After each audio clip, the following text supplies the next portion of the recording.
مومنوں سے ان کی جان سے زیادہ قریب ہیں. اس کا ترجمہ اگر عشق کی زبان میں سننا ہے تو بریلی سے آواز آتی ہے، جان ہے عشق مصطفیٰ روز فزوں کرے خدا، جس کو ہو درد کا مزہ ناز دوا اٹھائے کیوں. نعرہ تکبیر، نعرہ رسالت، مسلک اعلی حضرت، مناظر اہل سنت. سبحان اللہ. میری پوری گفتگو ایک جملے پر چلے گی، میں آپ کے سامنے وہ عرض کرتا ہوں. اقبال نے کہا تھا، یہ غازی یہ تیرے پر اسرار بندے، جنہیں تو نے بخشا ہے ذوق خدائی. دو نیم ان کی ٹھوکر پہ دریا وہ صحرا، سمٹ کر پہاڑ ان کی ہیبت سے رائی. دو عالم سے کرتی ہے بیگانہ دل کو. یہ جملہ ہے، توجہ کریں. دو عالم سے کرتی ہے بیگانہ دل کو، عجب چیز ہے لذت آشنائی. عجب چیز ہے لذت آشنائی، جسے حضور کی آشنائی ملی ہو، نبی پاک کی محبت ملی ہو، اسے پھر دنیا کی کوئی پرواہ ہی نہیں ہوتی.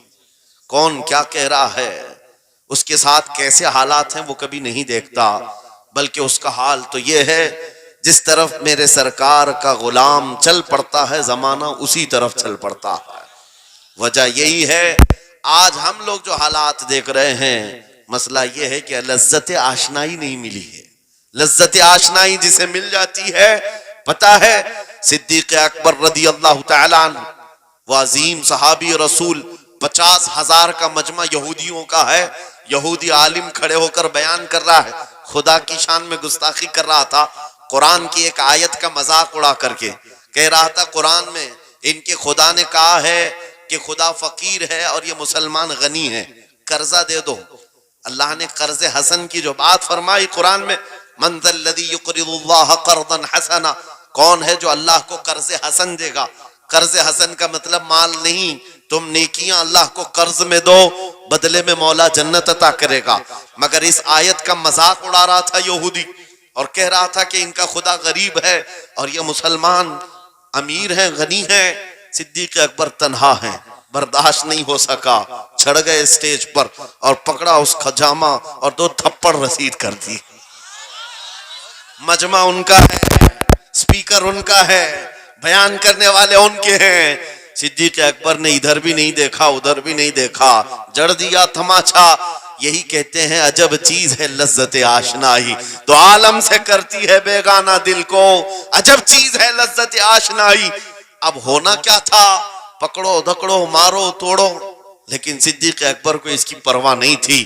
جو تماچا لگانا تھا وہ پڑ گیا ہے، جس کو جواب دینا تھا جواب دے دیا ہے. اس کے بعد اسی یہودی عالم نے کہا، رکو اس کو یہاں سزا نہ دو، ان کو لے کے چلتے ان کے رسول کے پاس. حضور پاک صلی اللہ علیہ وسلم کے پاس لے کر کے آئے. سارا مجمع ان کا ہے، اخبار بھی ان کے، گواہ بھی ان کے. میرے عزیزوں ساری چیزیں ان کی آج جیسے ہے، پرنٹ میڈیا، الیکٹرانک میڈیا، ساری دجالی میڈیا، جو چاہے پھیلا دے. یہودی سارے آئے حضور کے پاس آ کر کہنے لگے، آپ کا یہ صحابی ہمارے ہاں بڑی بدتمیزی کیا ہے. کہا کیا کیا؟ ہمارے عالم بیان کر رہے تھے خدا آپ کا غنی ہے آپ فقیر ہیں. الٹ دیا جملے کو. یہودی کہہ رہے ہیں ہمارا عالم آپ کی خدا کی شان بیان کر رہا تھا، اللہ غنی ہے اور مسلمان فقیر ہیں. اس بات پر ابو بکر نے تماچا لگا دیا. حضور پاک نے پوچھا ہے ابو بکر کیا اس بات پر تم نے تماچا لگایا؟ آپ نے کہا نہیں یا رسول اللہ، یہ جھوٹ بول رہے ہیں. اس وقت یہ گستاخی کر رہے تھے اور کہہ رہے تھے کہ خدا غریب ہے ان کا فقیر ہے اور مسلمان غنی ہے، خدا قرضہ مانگتا ہے. حضور نے فرمایا تمہارے پاس کوئی گواہ ہے؟ حضرت ابو بکر کے پاس کوئی گواہ نہیں تھا، تنہا تھے. اور یہودی سب کے سب جھوٹے اور سب جھوٹ پر جمع ہے. ایک نہیں دسیوں یہودی کہہ رہے ہیں نہیں ہمارا عالم سچ بول رہا ہے، ہمارا عالم سچ بول رہا ہے. ایک بات یاد رکھو اے مسلمانوں، ان تمام چیزوں سے اپنی ذہن کو صاف کر لو. جھوٹ پر ساری دنیا جمع ہو جائے تب بھی تم اس پر کان نہ دھرنا، ایک وقت آئے گا جو اللہ کی مدد آئے گی. بے شک بے شک. ہوا کیا، حضرت ابو بکر صدیق تنہا ہیں. آپ نے سر جھکا لیا، کہا یا رسول اللہ میری اس بات کا تو کوئی گواہ نہیں ہوا، لیکن یہ جھوٹ بول رہا تھا، یہ جھوٹ بول رہا ہے. ابھی اب صدیق اکبر کی تنہا وہاں موجودگی، کیا رسول پاک صلی اللہ علیہ وسلم ان پر غضبناک ہو جاتے؟ نہیں، روایات بتاتی ہیں وحی کے اترنے کے آثار نظر آنے لگے. جبرائیل امین آیت لے کر کے آئے، لقد سمع اللہ قول الذین قالوا ان اللہ فقیر ونحن اغنیاء. اے محبوب، اللہ نے سن لیا ہے یہ یہودی کیا کہہ رہے تھے. یہ یہودی کہہ رہے تھے کہ اللہ فقیر ہے اور ہم غنی ہیں. ابو بکر جو کہہ رہے ہیں وہ سچ کہہ رہے ہیں، صدیق اکبر نے جو کہا ہے وہ سچ تھا. اب مجھے بتاؤ میرے عزیزو، یہ سارے مجمع کی پرواہ نہ کرتے ہوئے حق کے لیے کھڑے ہونے کا نام صدیق اکبر ہوا کرتا. وہ صدیق کی صداقت رضی اللہ تعالی آج تمہارے اندر آ جائے، سارے جھوٹے ایک جگہ جمع ہو جائیں، پرواہ نہ کرنا. اگر تمہارے سینوں میں عشق مصطفیٰ کی شمع روشن ہے، تنہا بھی ہو اللہ کی مدد آئے گی. بے شک بے شک اللہ کی مدد آئے گی. بظاہر حالات خراب ہیں، بظاہر حالات ہمارے خلاف دکھتے ہیں، آج یہی حالات دہرائے جا رہے ہیں. میں تھوڑی اور مثالیں آپ کے سامنے رکھتا ہوں. عجب چیز ہے لذت آشنائی، جسے یہ مل گئی وہ دنیا کی پرواہ نہیں کرتا، وہ دنیا کی مصیبتوں کو ٹھوکر میں رکھتا ہے. آپ کو پتا ہے وہ ایک خاتون جو احد کے میدان کی طرف بھاگے جا رہی تھی، اور آنے والے جنگ ختم ہونے کے بعد آنے والوں نے اس خاتون سے کہا، اے بی بی تجھے پتا ہے تیرے شوہر کا انتقال ہو گیا، شہید ہو گئے. اس نے انا للہ پڑھا اور آگے بڑھنے لگی. پھر کسی نے کہا تمہارے بیٹے بھی شہید ہو گئے. اس خاتون نے انا للہ پڑھا اور پھر آگے بڑھنے لگی. پھر کسی نے کہا تمہارا بھائی بھی شہید ہو گیا. ایک عورت کے لیے یہ رشتے بڑے اہم ہوتے ہیں، بیٹا ہو، بھائی ہو، شوہر ہو. اور عورتوں میں صبر کم دیکھنے کو ملتا ہے. جب کسی کے گھر میں میت ہوتی ہے سب سے زیادہ چیخ و پکار عورتوں کی ہوتی ہے، نوحہ کرنا، ماتم کرنا عورتوں کے اندر آتا ہے. لیکن رسول پاک صلی اللہ تعالی علیہ وسلم کی محبت جس خاتون کے دل میں ہو اسے عام عورتوں سے کمپیر نہ کرو. ایک ہی تنہا عورت ہے، باپ بھی شہید، بیٹا بھی شہید، بھائی بھی شہید، شوہر بھی شہید. چار موتوں کی خبریں جب ان کو دی گئی، اس خاتون نے کہا اے آنے والوں، سارے میرے رشتہ داروں کے موت کی خبریں سنا رہے ہو، ذرا یہ تو بتاؤ آمنہ کے لال سلامت ہے یا نہیں؟ آمنہ کے لال سلامت ہیں یا نہیں؟ آنے والے نے کہا اللہ کے رسول سلامت ہیں. اس خاتون نے کہا مجھے دکھا تو دو، ارونی، مجھے دکھاؤ کہاں ہیں. لے جا کر قریب کیا گیا. حضور پاک صلی اللہ علیہ وسلم کے جلوہ جہاں آرا کو دیکھا، آنچل پھیلاتی ہے اور کہتی ہے یا رسول اللہ، یا رسول اللہ، کل مصیبت بعدک جلل. اے اللہ کے رسول، اگر آپ سلامت ہیں ہر مصیبت چھوٹی ہے، واہ واہ، ہر مصیبت چھوٹی ہے. ان کا ہی یہ نعرہ تھا، ہر ستم ہر مصیبت گوارا ہے. یا رسول اللہ ایک بار کہہ دو کہ تو ہمارا. سبحان اللہ. نعرہ تکبیر، نعرہ رسالت، مسلک اعلی حضرت، فیضان اعلی حضرت. عجب چیز ہے لذت آشنائی، عجب چیز ہے لذت آشنائی.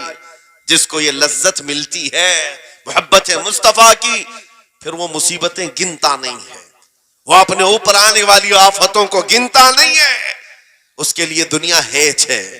عزیزان گرامی وقار، آپ کو پتا ہے وہ صحابہ اکرام رضوان اللہ تعالی علیہ مجمعین جن کی زندگیاں، جوانی کی زندگیاں بڑی عزیز ہوتی. ہر آدمی جوانی میں عیش کرتا ہے، مگر مدینے کے ان جوانوں کو ہم نے دیکھا ہے آج شادی ہوئی، آج دلہن کو گھر لایا ہے، دلہا اپنی دلہن کے ساتھ سہاگ رات میں مصروف ہے. لیکن جنگ کا بگل بج گیا، باہر مدینے میں آواز آنے لگی، رسول پاک صلی اللہ تعالی علیہ وسلم احد کے میدان کی طرف نکل پڑے ہیں. یہ آج کا دولہا اپنی دلہن کو بستر پر چھوڑ کر نکل پڑتا ہے اور جا کر رسول پاک صلی اللہ علیہ وسلم کی جماعت میں شریک ہوا. جانتے ہو وہ خاتون بھی ایسی نہیں تھی کہ پیر پکڑ لے، کہاں سہاگن کو ابھاگن کیے جا رہے ہو، میرا کون ہوگا اس کے بعد. نہیں، خاتون نے کہا جاؤ اللہ حافظ، اگر سلامتی کے ساتھ آ گئے فخر سے غازی کی بیوی کہلاؤں گی، اور اگر شہید ہو گئے تب بھی فخر کروں گی کہ شہید کی بیوہ ہو. رسول پاک کے معاشرے کے ان مثالوں کو تمہارے سامنے رکھ رہا ہوں جنہوں نے لذت آشنائی پالی تھی، حضور کی محبت کا مزہ لے لیا تھا۔ وہ صحابی رسول جوان دولہا میدان جنگ میں شریک ہو گیا، لیکن گھمسان کی جنگ میں شہید بھی ہو گیا۔ ایک رات کا دولہا شہید ہوا ہے جس کو اللہ کے فرشتوں نے غسل دیا تھا، حضرت حنظلہ غسیل الملائکہ۔ اور آپ کو پتا ہے ایک نوجوان جو کالے رنگ کے تھے، حضرت عبداللہ اسود ان کو کہا جاتا ہے، حضور کے پاس آئے، کہا شادی کرنا ہے، شادی کرنا ہے، عمر ہو گئی ہے۔ حضور پاک صلی اللہ تعالیٰ علیہ وسلم نے فرمایا کچھ ہے مہر دینے کے لیے، کچھ پیمال ہے؟ کہا کچھ ہے نہیں۔ کہا مہر کے لیے پیسے لے آؤ، شادی کرا دی جائے۔ اور اس کے بعد انہوں نے ادھر ادھر کیا، پھر حضور نے ہی ان کے لیے مال جمع کرنے کا انتظام کیا حضرت عثمان غنی کے ذریعے سے۔ ان کو مال دیا گیا، پیسہ دیا گیا، کہا جاؤ گھر کو بنا لو، سامان لے آؤ اور مہر کے پیسے جٹا لو، شادی کا سامان خریدو، مدینے کی انصار کی کسی بیٹی سے تمہارا نکاح ہو جائے گا۔ وہ نوجوان عبداللہ اسود غریب صحابی ہیں، غریب صحابی اور کالے رنگ کے تھے، انہوں نے شادی کا سامان خریدنے کے لیے مال تو جٹا لیا، بازار میں تھے، اعلان ہو گیا اللہ کے رسول صلی اللہ علیہ وسلم جنگ میں تشریف لے جا رہے ہیں، اچانک مشرکین کا حملہ ہوا ہے۔ یہ جو نوجوان ہے شادی کا سامان خریدنے گیا تھا، جا کر گھوڑا خرید لیتا ہے اور ہتھیار خرید لیتا ہے، اور اس کے بعد جو زرہ ہوا کرتی تھی، لوہے کی ٹوپی، لوہے کا لباس سب خرید لیا، اور جتنا من تھا جو کبھی نہیں پہنا تھا وہ سارے ہتھیار خرید لیے، اور سج سنور کر گھوڑے پر بیٹھ کر کیا گیا، جب میدان جنگ میں صفیں لگ رہی تھی شریک ہو گئے۔ ان کو تو غریب صحابہ میں شمار کیا جاتا تھا، ان کے پاس کبھی کوئی ہتھیار نہیں تھا، نہ کوئی تلوار، نہ کوئی ٹوپی، نہ کوئی گھوڑا۔ صحابہ ان کی طرف دیکھ کر سمجھتے ہیں کوئی بڑا پہلوان ہوگا ہم میں سے جس کو ہم نہیں جانتے، لیکن جب جنگ میں وہ اڑ گیا تھا بڑے بڑے شیروں کے پیر اکھڑنے لگ گئے تھے۔ نبی پاک صلی اللہ علیہ وسلم نے عین دوپہر کے وقت صحابہ سے پوچھا کون ہے یہ جو لڑ رہا ہے، یہ بطل جلیل کون ہے؟ یہ چہرہ بھی چھپا ہوا ہے، پوری لوہے کی ٹوپی پہنا ہوا ہے، پورا جسم بھی چھپا ہوا ہے، قیمتی لباس ہے اس کے اوپر۔ صحابہ ادھر سے ادھر سے دیکھ رہے ہیں، کہا ہم میں سے تو نہیں ہے، یہ کوئی باہر سے آیا ہوا لگتا ہے۔ حضور مسکرا کر کہتے ہیں میرا عبداللہ اسود ہے، جس کو شادی کے پیسے دیے تھے، جا کر اس نے جنگ کا سامان خرید لیا ہے۔ اور حضور پاک دیکھ کر مسکرانے لگے۔ شام سے پہلے اسی عبداللہ اسود کی شہادت بھی ہو گئی، وہ شہید ہو گئے میدان جنگ میں۔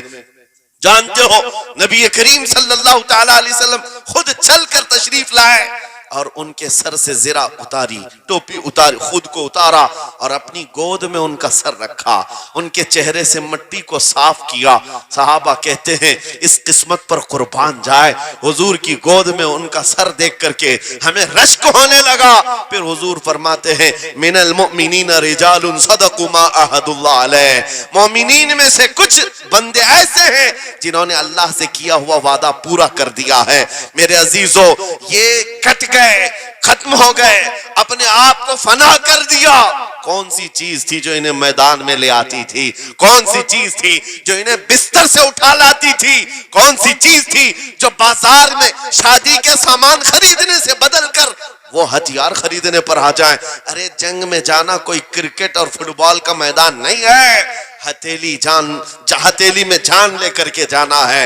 اچھوں کے حالات خراب ہو جاتے ہیں، ایک ڈنڈا دیکھ لیں، لیکن وہ نبی پاک صلی اللہ علیہ وسلم کے ساتھ ایسے نکل پڑتے تھے جیسے لگتا ہے روز کا کام ہے۔ یہ کون سی چیز ہے جو انہیں لاتی تھی؟ وہی اقبال کہتا ہے عجب چیز ہے لذت آشنائی، عجب چیز ہے لذت آشنائی۔ بدر کے میدان میں حضور جا رہے تھے، ایک گھر میں رات کو لڑائی چل رہی ہے، کس کے درمیان؟ باپ اور بیٹے کے درمیان۔ باپ بوڑھے ہو گئے ہیں، بیٹا لڑ رہا ہے، ابا آپ نہیں جائیں گے، آپ گھر میں رہیں گے، میں جاؤں گا۔ باپ کہتے ہیں نہیں بیٹا تو گھر سنبھال، میں جاتا ہوں، میری عمر ہو گئی ہے، میں جاؤں گا حضور کے ساتھ۔ تکرار اتنی بڑھ گئی کہ انہوں نے قرآن اندازی کی، چٹی ڈالیں گے جس کا نام نکلے گا وہ جائے گا۔ قرآن اندازی ہوئی تین بار بھی ہوئی تو بیٹے کا ہی نام نکلا۔ باپ نے کہا مجھے نہیں چاہیے یہ تیری قرآن اندازی، میں حضور کے پاس لے چلتا، میں حضور کے پاس جاؤں گا۔ عجب چیز ہے لذت آشنائی، حضور کے ساتھ جانے کا جذبہ کیسا تھا۔ ارے وہ قرآن اندازی کر رہے ہیں اپنے آپ کو قربان کرنے کے لیے، کوئی مٹھائی کی تقسیم نہیں ہو رہی تھی کہ جا کر کے مٹھائی ایک لڈو لے آئیں گے، خود جنگ کے میدان میں جانے کے لیے قرآن اندازی کر رہے ہیں۔ باپ بیٹے کی تکرار، پھر آئے بارگاہ مصطفیٰ میں، دونوں نے دلیلیں رکھی۔ باپ نے کہا یہ جوان ہے گھر سنبھالے گا، مجھے آپ کے ساتھ جانے کی اجازت دیجئے۔ بیٹے نے کہا یا رسول اللہ میدان جنگ جوانوں سے زیادہ بھرپور ہونا چاہیے، طاقت کا زیادہ استعمال ہوتا ہے، میرے باپ کو آپ کہیں گھر پر دیکھیں، یہاں کے حالات وہ سنبھالے، میں آپ کے ساتھ چلوں گا۔ حضور پاک نے جوان کی بات سن لی اور بوڑھے صحابی سے کہا آپ گھر پر رہے، آپ کا جوان جائے گا۔ اتنا جملہ کہنا تھا، چیخ نکلی ان کی، دھاڑے مار کر رونے لگے، کہا ہائے افسوس، اس بڑھاپے پر تف ہے مجھے، اس بڑھاپے نے مجھے نبی سے دور کر دیا۔ عجب چیز ہے لذت آشنائی، عجب چیز ہے لذت آشنائی۔ وہ بوڑھے ہو جاتے تب بھی یہ سوچتے کہ حضور کے ساتھ جانے کا موقع ملے۔ ایک خاتون آئی، میں یہ سب مثالیں رکھتا ہوں، اے نوجوانوں پھر تم سے پوچھتا ہوں کیا لذت آشنائی تمہیں بھی ملی ہے؟ حضور کی بارگاہ میں اپنے آپ کو فدا کرنا یا اپنی دنیا کو ٹھوکر مارنے کا جذبہ کبھی آیا ہے؟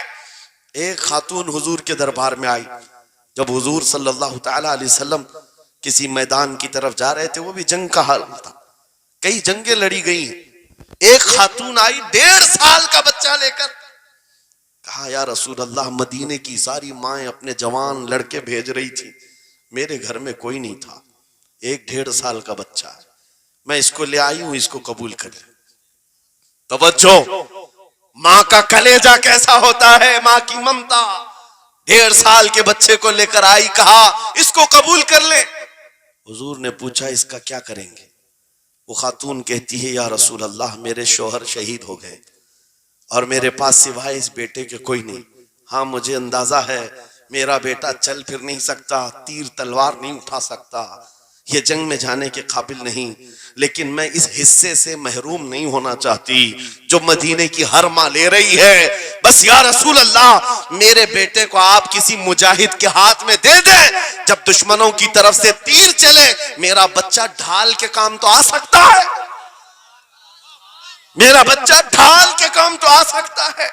عجب چیز ہے لذت آشنائی، عجب چیز ہے لذت آشنائی، جسے یہ آشنائی کی لذت ملی ہے اس نے مصطفیٰ کریم کے قدموں میں بچے بھی وار دیے، سب لٹا دیا ہے، ان کے لیے مال کی کوئی اہمیت نہیں تھی۔ آپ کو پتا ہے صدیق اکبر رضی اللہ تعالیٰ عنہ کے گھر ایک بار رسول کریم صلی اللہ علیہ وسلم تشریف لائے اور وہ اس وقت عبادت میں مصروف تھے، اچانک حضور کریم اکرم صلی اللہ تعالیٰ علیہ وسلم گھر جیسی آئے، دروازہ کھلا، حضور سیدھے ایک کمرے کی طرف گئے، وہاں ایک صندوق رکھا تھا اور اس میں کچھ مال تھا، حضور اکرم صلی اللہ تعالیٰ علیہ وسلم نے اس صندوق سے مال کو اٹھایا، حضرت ابوبکر صدیق مسکرائے اور کہا شکرن للہ، اے اللہ تیرا شکر ہے۔ حضور پاک نے ان کے مال کو جیسی اٹھایا، کہتے ہیں میں ابھی اللہ کریم کی بارگاہ میں دعا یہی کر رہا تھا، اے مولا بس تو اتنا کرم کر دے تیرا رسول میرا پورا مال اپنا سمجھا کرے، اپنا سمجھ لے۔ وہ اپنے آپ کو سب لٹا دیتے، پھر کہتے میرے عزیزو عجب چیز ہے لذت آشنائی، جسے یہ مل گئی ہر مصیبت اسے چھوٹی لگتی ہے، ہر مصیبت ہلکی لگتی ہے۔ اب آؤ میں تم سے پوچھتا ہوں، یہاں تھوڑی سی تکلیفوں پر بلبلا اٹھتے ہیں، تھوڑی سی تکلیف کیا آئی کہ تتر بتر ہو جاتے ہیں، تمہارے آج اتحاد کو دیکھنے کے لیے آنکھیں ترس گئی ہیں، ہمارے اختلافات اتنے بڑھ گئے، اتنے بڑھ گئے، ایک جماعت ہے، ایک سنیت ہے، ایک مسلک ہے، لیکن ایک دوسرے سے مساوا کرنا نہیں چاہتا، ایک دوسرے سے گلے ملنا نہیں چاہتا، علماء کی جماعتیں الگ، پیروں کی جماعتیں الگ، کیا یہ جینے کے سلیقے ہیں؟ کیا تمہیں لذت آشنائی نہیں ملی ہے؟ نبی کریم صلی اللہ تعالیٰ علیہ وسلم کی آشنائی کی لذت جسے ملتی ہے وہ نفس کو مار دیتا ہے. اس کے پاس سوائے حضور کی نسبت کے کسی چیز کا خیال نہیں ہوتا, کسی چیز کا خیال نہیں ہوتا. صحابہ اکرام کی بات میں آپ کو بتاؤں, آج دنیا میں اس طرح ہماری طرف جو نظریں اٹھی ہیں اس کی وجہ یہ ہے کہ ہمیں توڑ دیا گیا ہے. وہ 100 سال پہلے انگریز یہاں یہ کہتے تھے, جس کو اقبال نے کہا ہے یہ فاقہ کش موت سے ڈرتا نہیں ذرا, روح محمدی اس کے بدن سے نکال دو. 100 سال پہلے انگریزوں نے کہا تھا روح محمدی اس کے بدن سے نکال دو. کیوں؟ جب تک روح محمدی اس کے ساتھ ہے وہی لذت آشنائی ہے جس کو میں کہہ رہا ہوں, وہی عشق مصطفیٰ ہے. جب تک اس کے ساتھ ہے یہ موت سے کبھی ڈرتا ہی نہیں ہے. اس کو موت سے ڈرانا ہے تو یہ اس عشق کی دولت کو کھینچ لو, نکال لو, روح محمدی اس کے بدن سے نکال دو. تم سب نوجوانوں کو میں تنبیہ کرتا ہوں میرے عزیزوں, روح محمدی تم سے چھیننے کے لیے دنیا نے ایڑی چوٹی کا زور لگا دیا ہے. تمہارے مٹھی میں ہر گناہ کو لا کر جمع کرنے کی کوشش کی گئی ہے. تمہاری آنکھوں کو آج خرید لیا گیا, تمہاری حیا کا قتل کر دیا گیا, تمہارے اخلاق کہاں چلے گئے. ہمارا وہ نوجوان جب نکلتا تھا تو اس کے لیے فرشتے استقبال کرے. امت محمدیہ کا وہ غیور جوان جس کے لیے اللہ تعالیٰ نے طوفانوں کے رخ موڑ دیے, سمندروں میں راستے بنا دیے, سمٹ کر پہاڑ ان کی ہیبت سے رائی. آج اس کا حال یہ ہے کہ پوری رات پب جی میں گزار رہا ہے, یہ ٹک ٹاک پر مجرے کر رہا ہے. یہ لا کر کے تمہارے ہاتھوں میں اسی لیے تھمایا گیا ہے, اسی لیے تھمایا گیا ہے. اور ایک جملہ میں کہتا ہوں عزیزوں, جب شیر اپنی شیری چھوڑ دیتا ہے تو بہت سارے کتے بھونکنے لگ جاتے ہیں. ہاں, کتوں کے اندر دم آ جاتا ہے. آج دیکھ رہے ہیں ہم, ادھر سے ایک کتا, ادھر سے ایک کتا, ہر کوئی منہ اٹھائے بھوکے جا رہا ہے, کبھی حضور پر, کبھی اسلام پر, کبھی قرآن پر. اس کی وجہ کیا ہے؟ محمد عربی کے شعروں کو نیند آ گئی ہے, یہ غفلت میں ہے. اور یہی چاہتی بھی ہے دنیا کہ یہ نوجوان نشے میں ملوث رہیں, یہ دھت رہیں, حسن کے پیچھے بھاگتے رہیں, دولت کے پیچھے ایک دوسرے کا قتل کرتے رہیں. دنیا یہ چاہتی ہے محمد عربی کے شعروں میں ہوش کبھی نہ آئے, ورنہ ان کو بھی پتا ہے کہ جس دن یہ کھڑا ہو گیا بہت سارے کیڑوں کی موت آ جائے گی, بہت سارے کتوں کو یوں ہی کھجلی شروع ہو جائے گی. تمہیں اٹھنے دینا نہیں چاہتی دنیا, کبھی کبھی بیدار ہونے نہیں دینا چاہتی. مگر جب تک ہمارے پاس آواز ہے, جب تک زبان ہے, ہم بولتے رہیں گے. ایک ہی چیز ہے جو تمہیں یہاں سے وہاں لے جاتی ہے, وہ کون سی ہے؟ کہ محمد سے وفا تو نے, تو ہم تیرے ہیں. یہ جہاں چیز ہے کیا لوح و قلم تیرے ہیں. سبحان اللہ. نعرہ تکبیر, نعرہ رسالت, مناظر اہل سنت علامہ سلمان رضا صاحب قبلہ. میرے عزیزوں, ایک بات یاد رکھ کر کے چلو, دنیا آج کہتی ہے ان کے پاس کچھ نہیں ہے, تمہارے پاس کچھ نہیں ہے, صحیح کہتی. اخبار میں یہی چھپا, رپورٹوں میں یہی چھپا, سپریم کورٹ کے ریٹائرڈ ججوں نے مل کر کے ٹیم بنائی اور ہمارا سروے کیا ہندوستان بھر کا, کہا کہ یہ بیکورڈ ہیں, ان کے پاس ایجوکیشن نہیں رہ گیا, ڈپارٹمنٹ میں ان کی نمائندگی نہیں ہے, یہ پڑھے لکھے نہیں ہیں, مال میں بھی کم ہے, نوکریوں میں بھی کم ہے, سب رپورٹیں ان کے پاس ہیں. پھر میں کہتا ہوں یہ میڈیا کے کتے 24 گھنٹے ہم پر بھونکتے کیوں ہیں؟ جب کچھ بھی نہیں ہے, بیکورڈ ہے, ٹوٹی ہوئی بکھری ہوئی قوم ہے, تو کیوں ہم پر بھونکتے ہو بار بار؟ تمہیں میں بتاتا ہوں, یہ بار بار بھونک کر بتاتے تم کچھ ہو, تمہارے پاس کچھ ہے, کچھ ہے. ان کو پتہ ہے, تمہیں نہیں پتہ ہے. تم کہہ رہے ہو نہیں میرے پاس کچھ نہیں ہے, صبح ٹی وی چالو کرو, کہے نہیں تیرے پاس کچھ ہے. ورنہ ایک ٹوٹی بکھری غریب قوم پر کون 24 گھنٹے صرف کرے گا؟ ہمیں پتہ ہے سارے الیکشن بھی ہمارے نام سے لڑے جاتے ہیں. ہاں, تمہارے مجمع اس وقت تک گرم نہیں ہوتے جب تک ہمارا نام نہ لے لو. ہاں, دوسروں کو ڈرانے کے لیے ہمارا نام چاہیے, اور کئی میڈیا, دجالی میڈیا کے چینل چلتے ہیں, ان کی دکان ہمارے نام سے. یہ ساری باتیں آپ کو صرف اس لیے بتاتا ہوں, وہ بھونک بھونک کر بتا رہے ہیں کہ تمہارے پاس کچھ ہے, کچھ ہے. وہ کیا ہے؟ کچھ بات تو ہے کہ مٹتی نہیں ہستی ہماری. اقبال نے کہا تھا کچھ بات تو ہے کہ مٹتی نہیں ہستی ہماری، صدیوں رہا ہے دشمن دور زماں ہمارا، یونان و مصر روما سب مٹ گئے جہاں سے، باقی مگر ہے اب تک نام و نشاں ہمارا، توحید کی امانت سینوں میں ہے ہمارے، آسان نہیں مٹانا نام و نشاں ہمارا۔ بے شک بے شک بے شک، بہت خوب۔ یہ چیز آپ کو میں بتانا چاہتا ہوں، کچھ تو ہے، وہ کچھ ہے کیا؟ وہی لذت آشنائی ہے، وہی عشق مصطفیٰ کی دولت ہے جو تمہارے سینوں میں آج دھڑکتی ہے، آج ان کا نام لیتے ہی تمہارے چہرے کھل جاتے ہیں، اس نبی پاک کا نام آتے ہی ہم اختلافات بھول جاتے ہیں اور کھڑے ہو جاتے ہیں۔ میں نے بارہا ایک بات کہی ہے، ایک صاحب نے مجھے ٹونٹ مار کر کہا تھا کہ تمہاری قوم 500 کے لیے پارٹیاں بدل دیتی ہے، ادھر جاتی ادھر جاتی ہے، کبھی 100 روپے اس نیتا سے لے لیا، کبھی 500 اس نیتا سے لے لیا، ادھر ادھر جاتی رہتی ہے۔ میں نے ان سے کہا تھا اصل بات یہ ہے ان کے سامنے سب برابر کے چہرے ہیں، اس لیے ادھر سے بھی لیتے ہیں ادھر سے بھی لیتے ہیں، سب جگہ سے لے لیتے ہیں۔ اگر آپ کو دیکھنا ہے 10 کروڑ لے کر کے آؤ، ہمارے کسی جوان کو بلاؤ اور سامنے نیتاؤں کو مت رکھنا، ایک طرف تمہارے پیسے اور ایک طرف گنبد خضرا کو دکھانا، اور پھر پوچھنا یہ لیتا ہے یا وہ لیتا ہے۔ آج ایک غریب جوان کے بارے میں بھی میرا یقین یہ ہے تیرے 10 کروڑ کی دولت کو ٹھوکر مارے گا اور پھر کہے گا اپنا سب کچھ گنبد خضرا کل بھی تھا اور میرے نبی سے میرا رشتہ کل بھی تھا اور آج بھی ہے، آج بھی ہے۔ یا رسول اللہ، زندہ آباد، زندہ آباد۔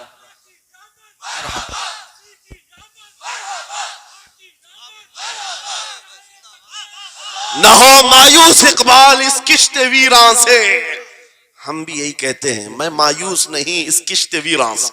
یہ جو کھیتی ہماری ٹوٹی بکھری ہوئی دکھ رہی ہے، لوگ کہہ رہے ہیں کھلیان ختم ہو گئے، اب کھیتی میں کچھ نہیں ہے، خود کھیتی میں کچھ نہیں ہے تو پھر سارے ادھر کیوں منہ لگائے بیٹھے ہیں؟ ہم کو پتا ہے ذرا نم ہو تو بڑی زرخیز ہے یہ مٹی، ذرا نم ہو تو بڑی زرخیز ہے یہ مٹی۔ ہمارے جوانوں کو آوارہ تم نے کیا ہے، ہمارے جوانوں کو نشہ تم نے بانٹا ہے، ان کو سب پتا ہے ہمارے محلوں میں نشہ آتا کہاں سے ہے، دیتا کون ہے، کھاتا کون ہے، کھلاتا کون ہے، پلاتا کون ہے، سب پتا ہے، لیکن تم نے باضابطہ پلاننگ کے ساتھ ان کو نشہ اور چیزیں کھلائیں۔ اسی لیے مجھے پتا ہے محمد عربی صلی اللہ علیہ وسلم کے یہ شعر جس دن بیدار ہو گئے، کہیں ایسا نہ ہو ان کے ہاتھوں میں کیا کیا پکڑایا گیا، موبائل، انٹرنیٹ، فیس بک پہ 24 گھنٹے لگے رہو، چیٹنگ کرتے رہو، انسٹا میں لگے رہو، یوٹیوب میں لگے رہو، تم اسی سوشل میڈیا پر جن کے 18 گھنٹے خرچہ کرتے رہو، پورن ویڈیو، ننگی تصویریں، پتہ نہیں کیا کیا اخلاق سوز چیزیں تمہارے سامنے لا کر دنیا نے رکھی کہ تم اسی میں مصروف رہو۔ اسی لیے میں کہتا ہوں میرے عزیزوں، انہیں ڈر ہے اس بات کا، موبائل مفت میں چاہے تو پکڑا دو ان کو، انٹرنیٹ مفت میں چاہے تو پکڑا دو، کہیں ایسا نہ ہو اس جوان کے ہاتھ میں خالد بن ولید کی سیرت آ جائے، کہیں اس جوان کے ہاتھ میں صلاح الدین ایوبی کی سیرت نہ آ جائے، کہیں یہ جوان ٹیپو سلطان کو پڑھنے نہ لگ جائے، کہیں یہ اورنگزیب کا نام سننے نہ لگ جائے۔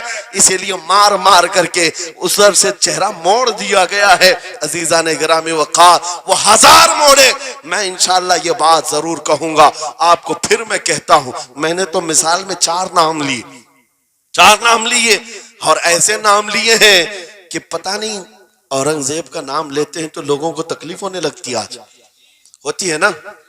مجھے سمجھ میں نہیں آتا اورنگزیب کیسے مارا تھا، اتنے سال تک درد کر رہا ہے،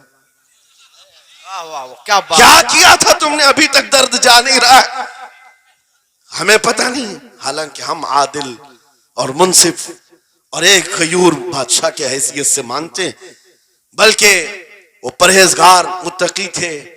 میں آپ کو اس لیے بتا رہا ہوں اے نوجوانوں کہ کہاں تم چوہوں کی سیرت پڑھنے لگ گئے، تمہیں نبی پاک کے شیروں کی سیرت پڑھنی چاہیے۔ سبحان اللہ، سبحان۔ جب آدمی بزدلوں کے پیچھے بھاگتا ہے تو بزدل ہوتا ہے۔ تم جو ہے اسٹنٹ کرنے والے بالی ووڈ اور ہالی ووڈ کے پیچھے مت بھاگو، ان کی ریئل لائف کچھ نہیں ہے، وہ پردے میں جو دکھتا ہے حقیقت میں ہوتا نہیں۔ ہاں اسٹنٹ کرنا اور ہے، رسول اللہ صلی اللہ علیہ وسلم کے ایک صحابی خالد بن ولید کی مثال لا کر دکھا تھا. 125 جنگوں میں شرکت کیا, ایک جنگ میں بھی شکست نہیں ہوئی. بے شک. ایک ہاتھ میں تلوار جو اٹھاتے تھے اس کا وزن 35 کلو کا تھا, دوسرے ہاتھ میں جو ڈھال پکڑتے تھے اس کا وزن 40 کلو کا تھا. ہاں یہ جوان ہوا کرتے ہیں, سٹنٹ مین نہیں ہے. وہ کون سی دولت تھی ان کے پاس, کون سی طاقت تھی جسے لے کر کے وہ میدانوں میں بے خود اتر جاتے تھے. تو عالم سے کرتی ہے بیگانہ دل کو عجب چیز ہے لذت آشنائی. واہ واہ واہ, بہت خوب. عجب چیز ہے لذت آشنائی. عزیزان گرامی وقار, وہ چیز ایک بار تمہارے سینوں میں آ جائے.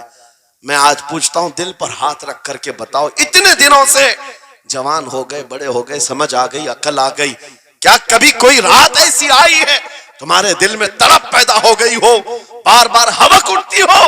دنیا کی رنگینیاں بہت دیکھ لیا, مولا ایک بار تیرے نبی کا چہرہ دکھا دے, مجھے آمنہ کے لال کو دیکھنا ہے, اس حسن جہاں آرا کا دیدار کرنا ہے. کبھی تمنا ہوئی؟ کیوں نہیں ہوئی, کیوں نہیں کیا؟ کون سی ناممکن بات تھی, کون سی ناممکن بات تھی؟ آتا ہے فقیروں پہ انہیں پیار کچھ ایسا, خود بھیک دیں اور خود کہیں منگتے کا بھلا, مانگا ہوتا تو ضرور ملتا.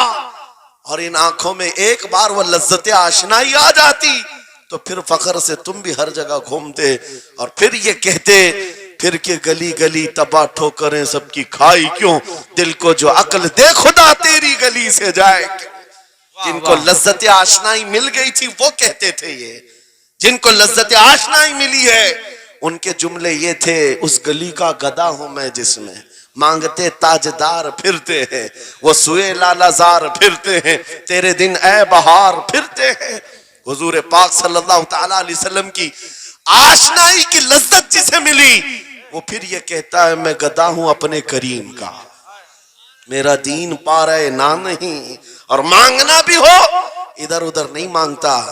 آج بی جے پی کی حکومت چل رہی, یہاں سے کچھ لے لے, کل کانگریس آ جائے گی وہاں سے کچھ لے لے.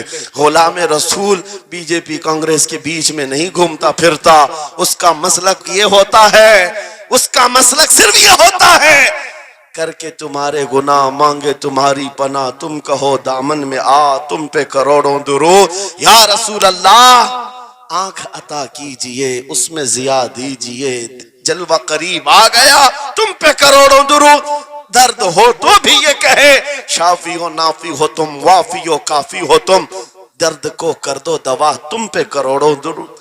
یہ بات وہ بندہ کہتا ہے جسے لذت آشنائی ملی ہے.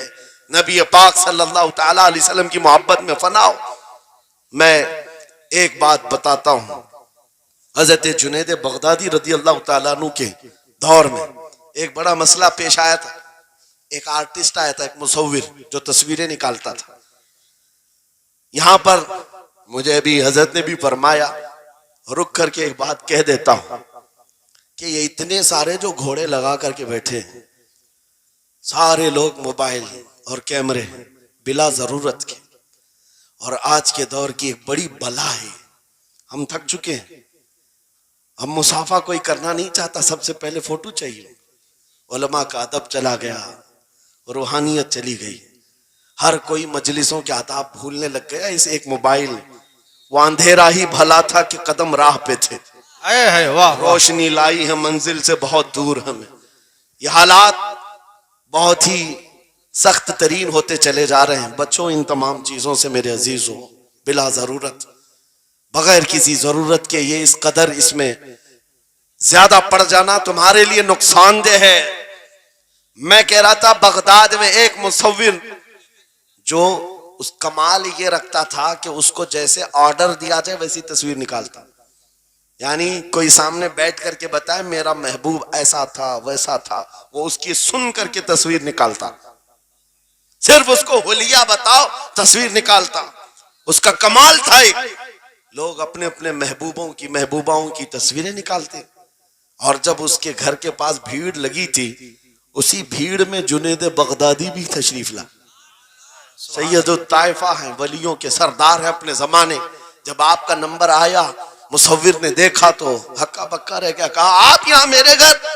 کہا میں نے سنا ہے تو سن کر کے محبوبوں کی تصویریں کھینچتا ہے، میں بھی تصویر بنوانے آیا میرے محبوب اور میرے معشوق کی. کہا کہ آپ بتا دیں، حلیہ بتا دیں، میں تصویر بنا دوں گا. آپ نے کہا میرے محبوب کا حلیہ سنو. آنکھیں اس طرح کی تھی، پیشانی اس طرح کی، بھویں اس طرح کی. اپنے نبی پاک صلی اللہ تعالی علیہ وسلم کا حلیہ بتانے لگ گئے. جنید بغدادی نے کہا ہوگا مکھ چند بدر شاشانی ہے، ماتھے چمکے لٹھ نورانی ہے، کالی زلف تے آنکھ مستانی ہے، مخمور اکھیں مدبھریاں. یہ حضور پاک صلی اللہ علیہ وسلم کا نقشہ کھینچ رہے تھے. مصور نے کہا رکو، یہ تصویر میرے پاس پہلے سے رکھی ہے. کہا کہ تمہارے پاس پہلے سے لوگ آرڈر دیتے ہیں پھر بنواتے ہیں. کہا در حقیقت آپ جس سے محبت کرتے میں بھی اس سے محبت کرتا ہوں. لاؤ تصویر. وہ مصور اندر گیا اور پورا قرآن لا کر جنید بغدادی کے پاس رکھا. سبحان اللہ سبحان اللہ. کہا کیا ہمارے محبوب کی اس سے بہتر تصویر ہو سکتی ہے؟ جب نبی پاک کا چہرہ دیکھنا ہو پڑھو والضحا واللیل اذا سجا. جب نبی پاک کی زلفیں پڑھنا ہو دیکھو رب تعالیٰ نے فرمایا واللیل اذا یغشا. ہاتھوں کے بارے میں فرمایا وما رمیت اذ رمیت ولکن اللہ رما. قدموں کے بارے میں فرمایا لا اقسم بہذا البلد. آنکھوں کے بارے میں فرمایا ما زاغ البصر وما طغى. سینے پاک کے بارے میں فرمایا الم نشرح لک صدرک. ان کے عطاؤں کے بارے میں فرمایا انا اعطیناک الکوثر. واہ بے شک. اس وقت میرے عزیزو حضرت جنید بغدادی نے قرآن اٹھایا. آج سے میں ایک بات یہ کہہ رہا ہوں، جس کے دل میں حضور کی محبت ہے وہ ہر جگہ اپنے نبی کے اپنے محبوب کے جلوے ہی دیکھتا. بے شک بے شک. عجب چیز ہے لذت آشنائی. اور گمراہیت کے ساتھ جب قرآن بھی پڑھتا ہے تو اسے اس میں سے بیماریاں نکلنے لگتی، اس میں سے وہ برائیاں نکالنے کی کوشش.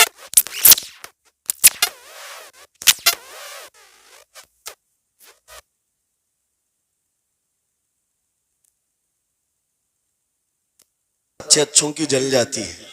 واہ واہ واہ بہت خوب. کیا بات ہے. لائٹ کی کیسے نہیں جلے گی؟ لائٹ کو تو جلنا ہے. اس لیے کہ آج ہم دیکھ رہے ہیں اس نعرے پاک سے لوگوں کو بڑی عجیب سی بات ہونے لگ گئی. کچھ کو تو ڈر یہ لگ رہا ہے کہ یہ ادھر پاکستان کا نعرہ ہے، کچھ کو لگ رہا ہے یہاں کا نعرہ ہے وہاں کا نعرہ ہے. ارے میرے عزیز، میں ان تک پیغام